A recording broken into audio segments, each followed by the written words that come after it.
उसका पहला पैराग्राफ और दूसरा पैराग्राफ पढ़ा दिए थे, ठीक है। तीसरा पैराग्राफ का वर्ड मीनिंग लिखवाया है, ये सब लिखेगा और कल जब सब सुनाएगा तब तो चैप्टर आगे पढ़ाएंगे, नहीं सुनाएगा पिटाएगा। छड़ी बाजी बोले मीनिंग सुनाना है तब चैप्टर उसको रीडिंग करवाएंगे तुम लोगों से, तब इंग्लिश पढ़ने आएगा। देखो ए स्वेर मतलब विश्वास दिलाना, क्या होता है? विश्वास दिलाना। स्पिरिट मतलब भाव या आत्मा, यहाँ पे भाव के लिए स्पिरिट शब्द को रखा गया है। प्रेयरफुल मतलब प्रार्थना पूर्ण, प्रार्थना करके विनम्रता से, ठीक है। ह्यूमिलिटी मतलब विनम्रता। डेडिकेशन मतलब समर्पण। डेडिकेशन मतलब क्या होता है? किसी काम में सब चीज लगा देना समर्पण कहा जाता है, हर टाइम पैसा रुपये सब। कॉन्स्टिट्यूशन माने संविधान। ओथ मीन्स कसम। कंपैरेटिवली मतलब सहयोगात्मक, बहुत आदमी सहयोग करके काम करते हैं ना मिलकर। इसके बाद सिटीजन मीन्स नागरिक। देमसेल्व्स मतलब उन लोगों का। इसके बाद इस मिलेनिया मतलब सदियों, हजारों वर्ष पहले, सदियों या हजारों वर्ष पहले। मिलेनियम इसी से बना है, ठीक है। मिलेनिया से क्या बना है? मिलेनियम। कोऑपरेटिव मतलब सहकारी, समझ में आ रहा है? बहुत सारी सहायता मिलकर जो।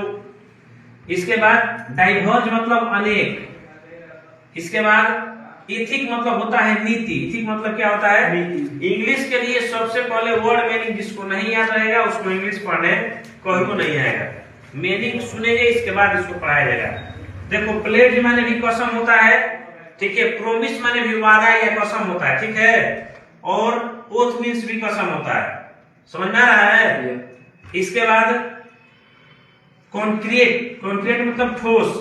पेक्यूलियर मतलब विचित्र, या इसको अनोखा भी कह सकते हैं। विचित्र कहो या अनोखा। पेक्यूलियर अवे मतलब अनोखा अंदाज।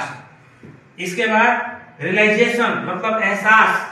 नहीं तो रियलाइज हो गया मुझको, किसी चीज का एहसास हो गया, गलती हो गया था। इसके बाद इनएडुकेट मतलब अपर्याप्त, माने काम भर कम बेसी हो जाता है, माने काम भर नहीं है, पैसा कमे है, अपर्याप्त है या ज्यादा है।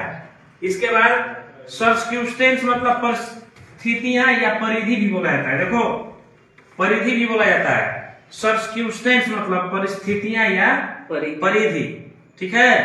इसके बाद इटर्नली मतलब सदा या हमेशा, हमें कहता है ना सदा के लिए, हमेशा के लिए।